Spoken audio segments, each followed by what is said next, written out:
Hello my dear students, welcome to your master chem channel. कैसे हैं प्यारे बच्चों? Very good.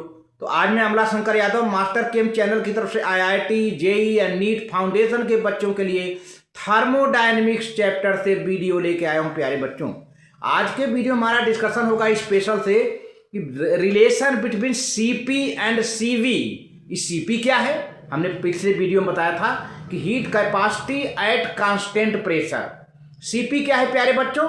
Heat capacity at constant pressure. और CV क्या है? Heat capacity at constant volume. तो इसी सीपी और सीबी में रिलेशन दिखाया जाएगा। और लास्ट में एक बहुत बढ़िया न्यूमेरिकल है जो कि पूरे कंसेप्ट को क्लियर कर देता है थर्मोडायनेमिक्स के। तो थर्मोडायनेमिक्स के क्लियर कर देने वाला न्यूमेरिकल प्रॉब्लम आपको वीडियो के लास्ट में मिलेगा, जो कि नीट और आईआईटी जेई लेवल का न्यूमेरिकल प्रॉब्लम है प्यारे बच्चों। बहुत बढ़िया, सभी बच्चों को लेके चलता हूं। हाँ तो प्यारे बच्चों, ये लेक्चर नंबर 18 है, IIT JEE NEET foundation chemical energetics and thermodynamics. Thermodynamics से विशेषकर हमारा लेक्चर होगा प्यारे बच्चों। Thermodynamics, relationship between CP and CV. CP हमने बताया था heat capacity at constant pressure, और सीबी को बताया था heat capacity at constant volume, जिसका डिस्कशन हम पिछले वीडियो में किए थे, इसका डेरिवेशन। आज में हम रिलेशन दिखाएंगे, क्योंकि सीपी प्यारे बच्चों ग्रेटर होता है सीबी से, है ना। तो देखिए कैसे होता है, इसका हम रिलेशन बताते हैं। तो पहले आप दोनों पहले पॉइंट में हम कांस्टेंट वॉल्यूम की बात करेंगे और दूसरे पॉइंट में हम कांस्टेंट प्रेशर की बात करेंगे, है ना। तो देखिए, आप कॉपी कलम लेके बैठ जाइए, आराम से नोट करिए और एक एक पॉइंट को समझते जाइए, ताकि यही कंसेप्ट क्लियर कर देने वाला है प्यारे बच्चों, सीपी और सीवी। तो चलते हैं। When volume of the system is kept constant, जब सिस्टम की वॉल्यूम कांस्टेंट रख दी जाती है, तो and the heat is added to the system. अब सोच लो प्यारे बच्चों, वॉल्यूम कांस्टेंट कर दिया गया, हीट दिया जा रहा है, तो एक्सपेंशन तो होगा नहीं भाई। वॉल्यूम कांस्टेंट न कर दिया गया, कोई एक्सपेंशन नहीं होगा। तो आप समझ जाओ कि कोई जब एक्सपेंशन नहीं होगा वॉल्यूम में, तो वर्क भी तो नहीं होगा। तो हीट कहाँ गई? अब आप समझिए इसी में, तो हीट कहाँ गई? हीट बढ़ा देगी इंटरनल एनर्जी को। तो देखिए, when volume of the system is kept constant and heat is added to the system, then no work is done. क्योंकि डेल्टा भी तो जीरो हो जाएगा ना प्यारे बच्चों। जब हीट वॉल्यूम ही कांस्टेंट है तो डेल्टा भी तो जीरो हो जाएगा।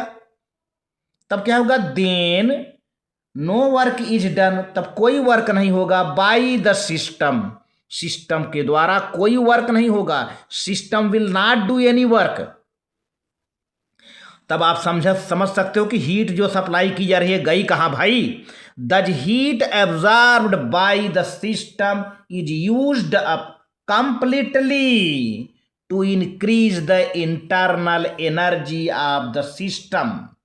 यानी डेल्टा यू, मैंने बताया था कि डेल्टा यू को इंटरनल एनर्जी कहते हैं, या किसी किसी राइटर में किताब में डेल्टा ई है, दोनों आप समझिए। मैंने यहाँ इंटरनल एनर्जी का सिंबल डेल्टा यू दिया है। तो जब वॉल्यूम नहीं बढ़ रहा है, तो जो हीट एब्जॉर्ब हो रहा है बराबर सिस्टम एब्जॉर्ब कर रहा है, तो वो हीट जा रहा है सिस्टम के इंटरनल एनर्जी बढ़ाने में काम हो रहा है। तो the heat absorbed by the system is used up completely to increase the internal energy of the system. आप समझ गए? जब वॉल्यूम कांस्टेंट हो गया तो हीट बराबर जो सप्लाई हो रहा है, सिस्टम की इंटरनल एनर्जी बढ़ा दिया। चलिए, अब दूसरी पॉइंट की बात क्या कही जा रही है कांस्टेंट प्रेशर को करके।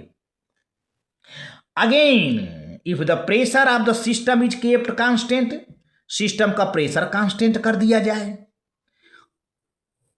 And heat is supplied to the system, then some work of expansion is also done by the system in addition to increase in the internal energy। तो प्यारे बच्चों, प्रेशर जब कांस्टेंट कर दिया जाता है, थोड़ा बहुत, क्योंकि प्रेशर तो बढ़ नहीं रहा है, थोड़ा बहुत वर्क सिस्टम कर लेता है एक्सपेंशन की वजह से, थोड़ा सा एक्सपेंशन होता है। थोड़ा सा एक्सपेंशन होता है और बाकी हीट चली जाती है इंटरनल एनर्जी को बढ़ाने में। ठीक है, in addition to increase in the internal energy. Thus, if at constant pressure the temperature of the system is to be raised, इस तरह से देखा जाए कांस्टेंट प्रेशर को रख करके, तो अब सिस्टम को टेम्परेचर दिया जाए तो क्या हो जाता है, through the same volume at the constant volume then some extra heat is required for the doing work of the expansion. इसलिए देखा जाता है कि Cp is greater than Cv, Cp is greater than Cv, क्योंकि constant pressure पर कुछ work भी हो रहा है, इंटरनल एनर्जी भी बढ़ रही है, तो इसीलिए तो Cp ज़्यादा हो जाता है। और Cv क्या हो गया था, क्योंकि वर्क ही नहीं हुआ, वर्क ही नहीं हुआ। क्यों? क्योंकि वहाँ पे कांस्टेंट वॉल्यूम था, है ना। तो ये दो पॉइंट आप प्यारे बच्चों नोट कर लीजिए, नोट कर लीजिए। आप वीडियो को पॉज करके नोट कर सकते हैं। वेरी गुड, वेरी गुड प्यारे बच्चों। आगे प्रोसीड करता हूं, आगे प्रोसीड करता हूं। ठीक,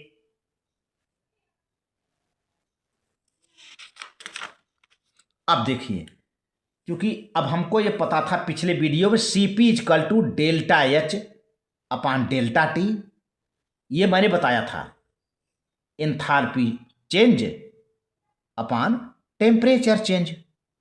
और Cb क्या है, delta U upon delta T, internal energy change upon temperature change. ये वैल्यू हमने बताया था Cp और Cb की। तब क्या होता है प्यारे बच्चों, देन अब क्या होता है, Cp और Cb में तने डिफरेंस ले लीजिए। Then difference between heat capacity of an ideal gas can be obtained by subtracting these values. तो भैया आइडियल गैस के लिए वैल्यू निकाल लीजिए, Cp माइनस Cb पहले बना लो, डिफरेंस कर लो। तो Cp की वैल्यू ये रख लिया, बहुत बढ़िया। Cb की वैल्यू ये रख लिया, बहुत ठीक।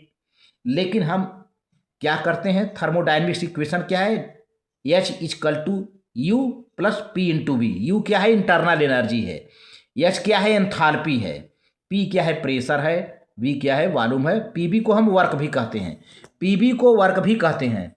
Pv को प्यारे बच्चों, Pv को हम क्या कहते हैं, वर्क भी कहते हैं। ध्यान दीजिए।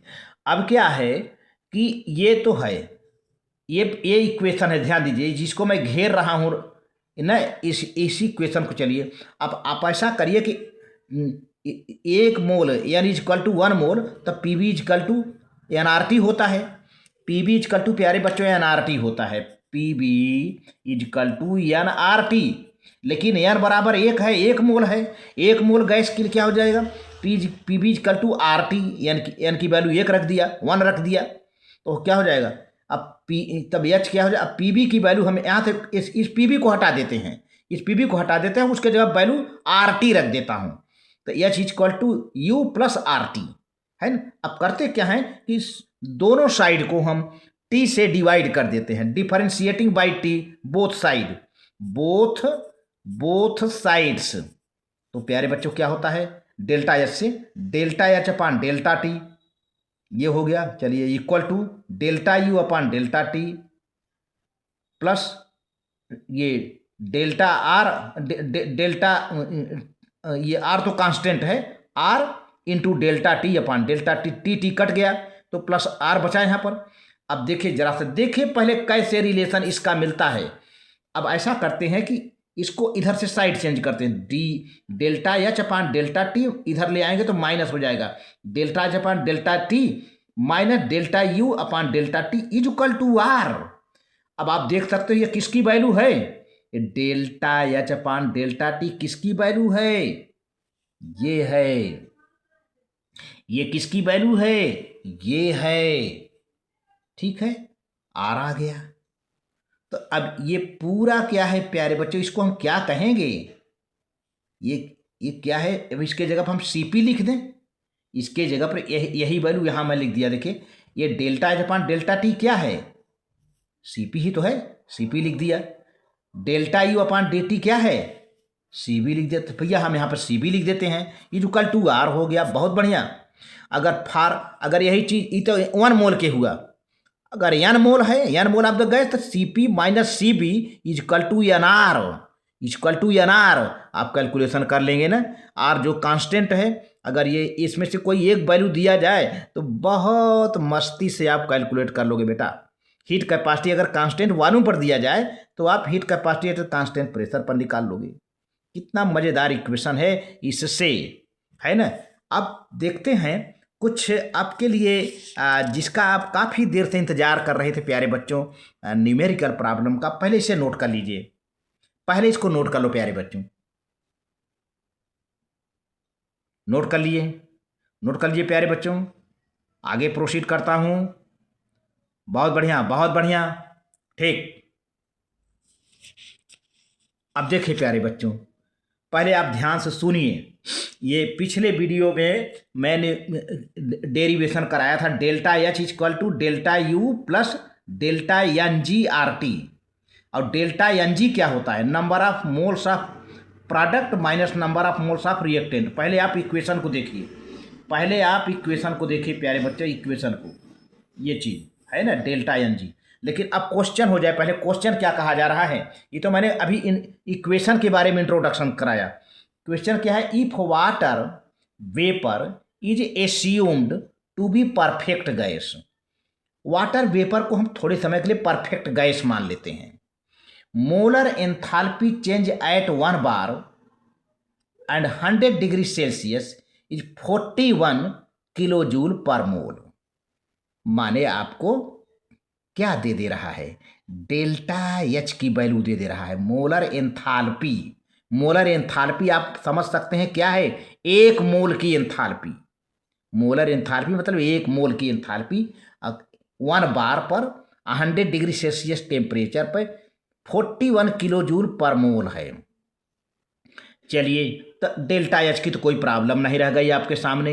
अब पूछा क्या जा रहा है? कैलकुलेट। दो क्वेश्चन पूछा जा रहा है।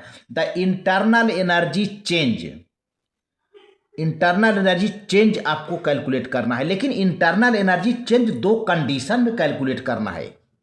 कंडीशन कौन कौन है? ए और बी। ए में क्या है? 1 mole of water is vaporised at 1 bar pressure and 100 degree Celsius temperature. और दूसरा कंडीशन क्या है? जब 1 mole of water is converted into ice. इस पर निकालना है इंटरनल एनर्जी। यानी दोनों केस में आपको इंटरनल एनर्जी निकालना है। यहाँ पर 1 मोल ऑफ वाटर वेपराइज हो रहा है 1 बार प्रेशर पर, इतना टेम्परेचर पर। यहाँ पर 1 mole of water is converted into ice. अब आप समझिए गैसियस और लिक्विड और सॉलिड के बारे में बताया था प्यारे बच्चों। लिक्विड और सॉलिड का जो मोल है प्यारे बच्चों, आपको इग्नोर कर देना है। मैंने पहले भी वीडियो में बता दिया था।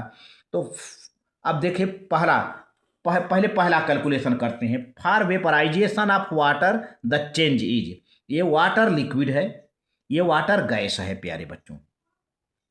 तो आपका प्रोडक्ट क्या है? गैस है। N P minus N R, delta N G पहले निकालिए। डेल्टा एन जी माने क्या? Change of number of moles of product and reactant, difference. तो N P minus N R, N P क्या है? Number of moles of product minus number of moles of reactant, N R लिखा है। तो आप number of moles of product 1 है, minus 0 क्यों लिखा भाई? क्योंकि लिक्विड है ये, क्योंकि लिक्विड है। थर्मोडाइनमिक्स में लिक्विड को number of mole, liquid solid को हम नहीं लेते जो है। तो ये देखिए, ये हो गया 1 माइनस 0 इक्वल टू 1 आया। बहुत बढ़िया। तो आपका डेल्टा एन जी 1 आ गया। अब फार्मूला क्या है प्यारे बच्चों? फार्मूला डेल्टा एच, यही तो आपको निकालना। Delta H equal to delta U plus delta N g R T, ये फार्मूला होता है। लेकिन अब आपको डेल्टा एच तो दिया है ना प्यारे बच्चों, 41 किलो जूल पर मोल। तो डेल्टा 1 की चिंता मत करो, चिंता करना है डेल्टा यू की, जिसको इंटरनल एनर्जी कहते हैं। तो इसको साइड चेंज करके इक्वेशन बना लीजिए। तो डेल्टा यू इक्वल टू क्या होगा? Delta H minus this variable delta N g R T रख लीजिए। अब डेल्टा एच की वैल्यू कितना है? 41.00 किलो जूल पर mole minus delta N g का 1 आया है। आर की वैल्यू प्यारे बच्चों, चूंकि किलो जूल पर मोल है तो आप आर की वैल्यू लिख दीजिए 8.314 इंटू 10⁻³ 1000 से डिवाइड कर दिया ना, यह आ गया आर हो गया। फिर टी है तो टी प्यारे बच्चों डिग्री सेल्सियस टेम्परेचर में दिया है, 273 ऐड कर दो, केल्विन में निकल जाएगा तो 373 ये आ गया किलो जूल पर मोल, ये आ गया, ये 373 टी आ गया। आर टी है ना, आर की वैल्यू ये आ गया आपका। अब सब आप मल्टीप्लाई कर दो, पूरा आपका सब कुछ सिंप्लीफाई करने पर ये 41.00 किलो जूल पर मोल माइनस इस सब को मल्टीप्लाई कर देंगे तो 3.10 किलो जूल पर मोल आ गया। अब 41.00 माइनस 3.10 आप जब माइनस कर देंगे, घटा देंगे प्यारे बच्चों, तो 37.90 किलो जूल पर मोल एक आंसर आ गया। यानी 1 मोल वाटर को वेपराइज होने में, एक बार प्रेशर पर 100 डिग्री सेल्सियस टेम्परेचर पर 1 मोल को वेपराइज करने में उसका इंटरनल एनर्जी कितना बढ़ जाएगा, 37.90 किलो जूल पर मोल। पहले का आंसर हुआ। यानी 1 मोल वाटर अगर एक बार प्रेशर और 100 डिग्री सेल्सियस टेम्परेचर पर वेपराइज हो रहा है तो उसकी इंटरनल एनर्जी कितनी बढ़ जाएगी, 37.90 किलो जूल पर मोल प्यारे बच्चों।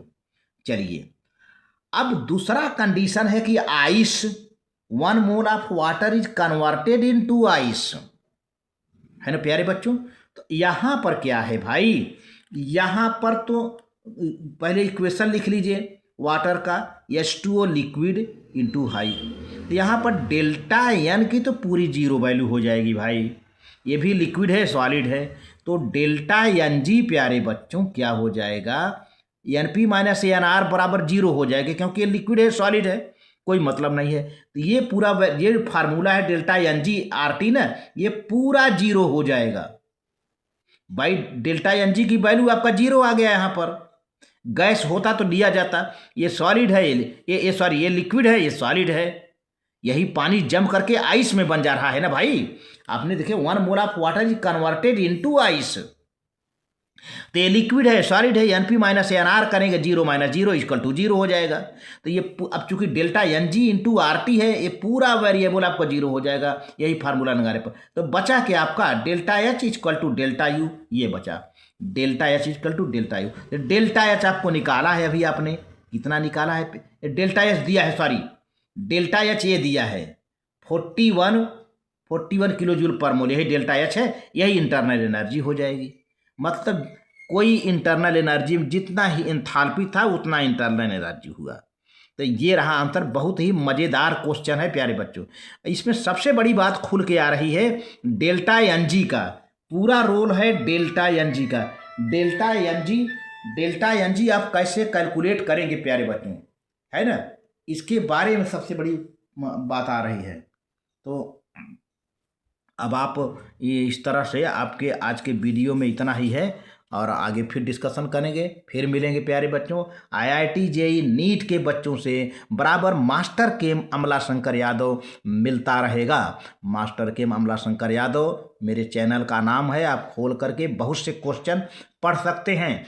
पिछले वीडियो कई चैप्टर्स मेरे हैं। तो thank you very much, thank you प्यारे बच्चों।